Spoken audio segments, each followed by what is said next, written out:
नमस्कार, न्यूज डंकामध्ये मी महेश विचारे आपल्या सगळ्यांचं मनपूर्वक स्वागत करतो। मित्रांनो, ठाकरे परिवाराचं निवासस्थान असलेल्या वांद्रे येथील मातोश्रीजवळ एक ड्रोन रविवारी सकाळी आढळले। त्या ड्रोन संदर्भातील एक पोस्ट उभाटाचे विधान परिषदेतील विरोधी पक्षनेते अंबादास दानवे यांनी टाकल्याचं बातम्यांमध्ये दिसू लागलं। त्यानंतर सगळ्या मीडियातून ठाकरेंच्या घराबाहेर ड्रोन दिसल्याच्या बातम्या येऊ लागल्या। मातोश्रीबाहेर ड्रोन म्हणजे टेहळणीसाठी ठाकरेंच्या सुरक्षेचा मुद्दा, महाराष्ट्राचं काय होणार अशा चर्चांना उधाण आलं। लागलीच मीडियाने विविध लोकांच्या प्रतिक्रिया घेऊन सहानुभूतीचा पाऊस पाडला। त्यातच मग अनिल परब, आदित्य ठाकरे यांनी पोस्ट लिहून किती मोठा अन्याय सुरू आहे अशा पद्धतीची ती पोस्ट केली।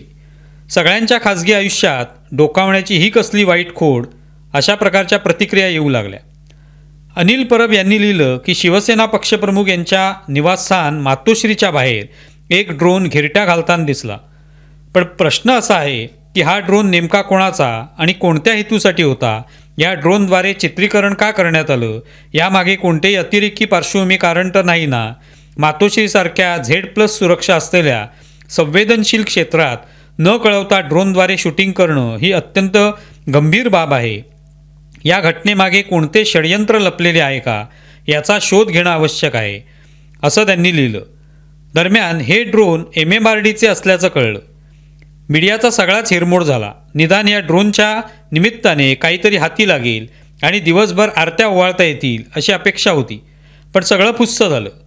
MMRDने स्पष्ट केलं की BKCमधील पॉट टॅक्सीच्या प्रकल्पासाठी हे सर्वेक्षण सुरू आहे, त्याचाच एक भाग म्हणून ड्रोनच्या माध्यमातून हे सर्वेक्षण सुरू ठेवण्यात आलेलं आहे। त्यासाठी पोलिसांची परवानगी घेतलेली आहे। आदित्य ठाकरेंनी हीच भीती व्यक्त केली। ते म्हणाले, ड्रोनच्या माध्यमातून आमच्या घरात डोकावण्याचा प्रयत्न झाला। असे कोणते सर्वेक्षण सुरू होते, का तिथल्या रहिवाशांना कळवण्यात आलं नाही? हे सर्वेक्षण फक्त आमच्या घराचं होतं की काय, की सगळ्या BKCचं होतं? जर पोलिसांनी या सर्वेक्षणाला परवानगी दिली तर स्थानिक रहिवाशांना का कळवण्यात आलं नाही? हे सगळे दावे इतके हास्यास्पद होते की विचारता सोय नाही। मुळात MMRDA एखादे सर्वेक्षण करत असेल तर त्यासाठी ड्रोन चालवण्याची परवानगी पोलिसांकडून घेतली असेल तर लोकांना सांगण्याची आवश्यकता काय? MMRDA ही अधिकृत संस्था आहे। 2.5 वर्षे उद्धव ठाकरे मुख्यमंत्री होते तेव्हा या MMRDAचं काम मुख्यमंत्र्यांच्या देखरेखीखाली होत होतं। तेव्हा ही संस्था दुसऱ्यांच्या घरात काय चाललं आहे हे पाहण्यासाठी होती का?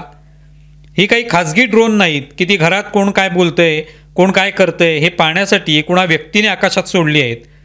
मुळात हवेत असे ड्रोन उडवण्यासाठी परवानगी लागतेच, त्यामुळे कुणीही ते पाऊल उचलू शकत नाही।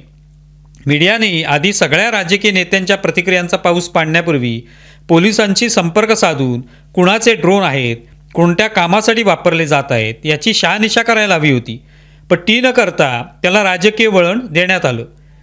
उद्धव ठाकरे यांचं आज निवासस्थान असलेलं मातोश्री हे शिवसेना प्रमुख बाळासाहेब ठाकरे असताना देशातील एक महत्त्वाचं राजकीय केंद्र होतं। अनेक घडामोडी या वास्तूने पाहिलेल्या आहेत। अनेक नेत्यांना तिथे पायधूळ झाडताना पाहिलेलं आहे, त्यामुळे त्या वास्तूचं महत्त्व आहे। पण लगेच कुणीतरी टेहळणी करण्यासाठी ड्रोन पाठवले। आता काय होणार? उद्धव ठाकरेंच्या सुरक्षेचे 3-13 वाजले अशी अनाठाई भीती बाळगण्याची कोणतीच आवश्यकता नव्हती। ते ड्रोन अज्ञात आहेत असं कळलं असतं तर निदान काही आरोप करता आले असते, पण MMRDAने लागलीच ते ड्रोन हवेत सोडल्याचं जाहीर केल्यानंतर त्यापुढे जाऊन बोलण्याची आवश्यकताच नव्हती। त्यातून हसत झालं। बरं, या ड्रोनमधून घरात काय चाललंय टिपण्याची क्षमता खरोखरच असते का? त्या ड्रोनची काय वैशिष्ट्ये आहेत हे माहीत करून घेतलं असतं तर प्रश्नच मिटला असता। ही सगळी माहिती नसताना आमच्या खाजगी आयुष्यात डोकावण्यासाठी ड्रोन पाठवले अशी उथळ विधानं करण्याची आवश्यकता नव्हती। आता MMRDAला सर्वेक्षण करायचं तर ते त्या परिसराचं सर्वेक्षण करणार। रस्त्यांची मोजमापं, इमारती, बैठी घरं, रहदारी अशा सगळ्याच गोष्टींचा आढावा त्यातून घेतला जाणार। कुणाच्या घरात कोण काय करतंय याच्याशी MMRDAचं काय देणं घेणं? हा कॉमन सेन्स आहे। आसपासच्या सगळ्या इमारतीतील लोकांना MMRDA सर्वेक्षणाबद्दल सांगत बसले तर काम कधी करणार याचाही विचार करायला नको का? शिवसेना प्रमुख बाळासाहेब ठाकरे असताना या वास्तूभोवती सुरक्षा कवच होतं। शिवसैनिकही मोठ्या प्रमाणात तिथे असत, त्यामुळे प्रचंड राबता तिथे आढळून येत असे। आज मात्र ती परिस्थिती नाही।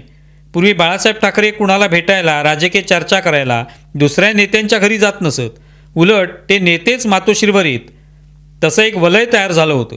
पण आज ती परंपरा राहिलेली नाही. उद्धव ठाकरे हे आज राजकीय चर्चा करायला अन्य नेत्यांच्या घरी जातात. ते नेते उद्धव ठाकरेंना भेटायला कधीमधी येतात. सुरक्षेचे ते कवचही आता आवश्यक राहिलेलं नाही. शिवसेनेची एक घोषणा राहिलेली आहे, कोण आला रे कोण आला, शिवसेनेचा वाघ आला. कुणालाही नडण्याची भिडण्याची भाषा शिवसैनिकांची राहिलेली आहे. तेच या घोषणेतून दिसतं. बाळासाहेबांच्या भाषणांमुळे पाकिस्तानही चळाचळा कापत असे. मग एक ड्रोन फिरू लागल्यावर दरदरून घाम फुटण्याचं कारण तरी काय? भारताचे पंतप्रधान नरेंद्र मोदी यांच्या हस्ते केरळमध्ये एर्नाकुलम बेंगळुरू वंदे भारत रेल्वेचं उद्घाटन झालं. त्यावेळी त्यात केरळमधील सरस्वती विद्यालयाच्या मुलांनी राष्ट्रीय स्वयंसेवक संघाचं गणगीतम गायलं. परमपवित्र मथामिये मन्निल भारतमबाये पुजिक्कन असं या गीताचे बोल आहेत. भारतमातेच्या स्तुतीपर ते गाणं आहे.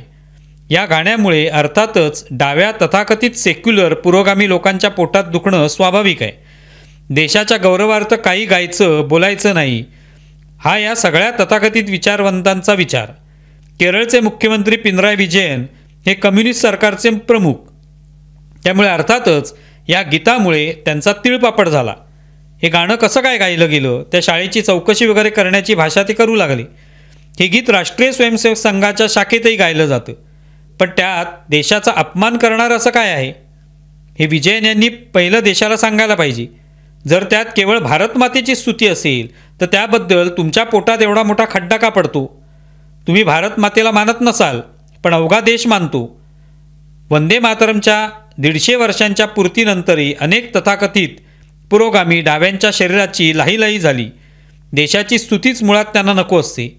त्यात राष्ट्रीय स्वयंसेवक संघाच्या माध्यमातून असं काही गाणं पुढे येत असेल तर ते नकोच. भारताच्या दक्षिण रेल्वेने त्यांच्या अधिकृत हँडलवरून शेअर केलेल्या या व्हिडिओला नंतर हटवलं. वाद होऊ नये म्हणून त्यांनी ते पाऊल उचललं. त्यावर सरस्वती विद्यालयाने पंतप्रधानांना पत्र लिहून विचारलंय की आमच्या मुलांना देशभक्तीपर गाणं म्हणण्याचाही अधिकार नाही आहे का? जर देशप्रेमाकडे अशा पद्धतीने संशयाच्या दृष्टीने पाहिलं गेलं तर त्यांच्या मनात राष्ट्रभावना कशी काय जागृत होणार? मुळात त्या विद्यार्थ्यांनी ते गाणं गायलं तर ते त्यांनी गाऊ नये हे सांगणारे तुम्ही कोण, असा सवाल विचारला गेला पाहिजे.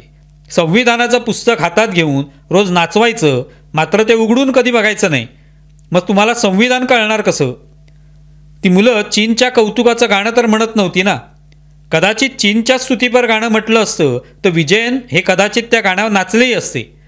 त्यामुळे लोकशाहीच्या गप्पा मारणारे हे सगळे लोक किती दुटप्पी आणि ढोंगी आहेत याचे उदाहरण या निमित्ताने दिसून आलं. तुम्हाला व्हिडिओ कसा वाटला हे जरूर कळवा. आमचा व्हिडिओ जास्तीत जास्त लाईक करा, शेअर करा आणि आमचं यूट्यूब चॅनल सबस्क्राईब करा. धन्यवाद.